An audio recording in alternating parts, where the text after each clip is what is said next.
வணக்க மக்களே! இன்னைக்கு மகாநதியில பார்த்தீங்கன்னா, காவேரி வந்து அவங்க அம்மாவ வச்சு செஞ்சு விட்டாங்க. யார கேட்டு அவங்களுக்கு வந்து ஓகே சொன்ன? பொண்ணு கேட்டு வந்தா, ஆல்ரெடி அவர் வந்து கல்யாணம் ஆயிருச்சுன்னு உனக்கு தெரியாதா? அது மட்டும் இல்லாம அவங்க ஒய்ஃப் வந்து இறந்துட்டாங்கன்னு நம்ம நெனச்சுக்கிட்டு இருந்தோம்.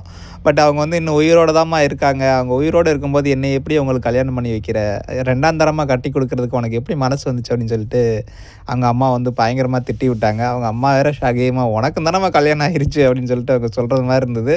பட் சொல்ல முடியாதுல்ல. ஸோ எனிவே அந்த குட்டி அப்ப பேசிக்கிட்டு இருக்கும்போதே குட்டி காவேரியும், விஜயும் வந்து உள்ள வந்துட்டாங்க. ஸோ குட்டி காவேரி வந்து அவங்க ரூமுக்கு கூட்டிட்டு போயிட்டாங்க காவேரி. அப்போ வந்து காவேரியோட அம்மா வந்து விஜய்ட்ட சொல்லிட்டு இருந்தாங்க, இந்த மாரி பண்ணிட்டோம் அப்படின்னு சொல்லிட்டு. "ஏன் இப்படி பண்றீங்க? அப்புறம் அவங்க என்னைய தப்பா நினைக்க மாட்டாங்களா?" அப்படின்னு சொல்லிட்டு அவர் டென்ஷன் ஆயி, அவங்க தாத்தா சாப்பிட்டுக்கிட்டு இருந்தாரு. அவர போய் நல்லா அவர் செஞ்சுட்டு, "நீங்க ஏன் இப்படி பண்றீங்க? நான் நல்லா இருந்தா உங்களுக்கு பிடிக்காதா?" அப்படின்னு சொல்லிட்டு பயங்கரமா திட்டி விட்டாரு.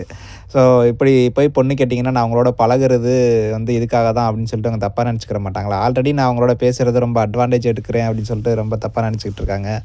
இந்த மாரிலாம் ஏன் பண்றீங்க? அப்படின்னு சொல்லிட்டு இருக்கும்போது, அங்கேருந்து குட்டி காவேரி கூட்டிட்டு காவேரி வேற வந்து, "நீங்கலாம் யாருயா? ஏன் இப்படி பண்றீங்க?" அப்படின்னு சொல்லிட்டு, "நீங்க எப்படி யாரு எங்க வீட்டுக்கு பொண்ணு கேட்க வர்றதுக்கு?" அப்படின்னு சொல்லிட்டு அவங்க திட்டுற மாரியான சீன்லாம் இருக்கு. ஸோ எனிவே பார்க்கலாம் என்ன நடக்க போகுது அப்படின்னு சொல்லிட்டு. இந்த சண்டையும் நல்லா தான் இருக்கு. ஸோ அடுத்து காவேரியோட ரியாக்ஷன்ஸ் எப்படி இருக்குன்னு பார்ப்போம். Thank you.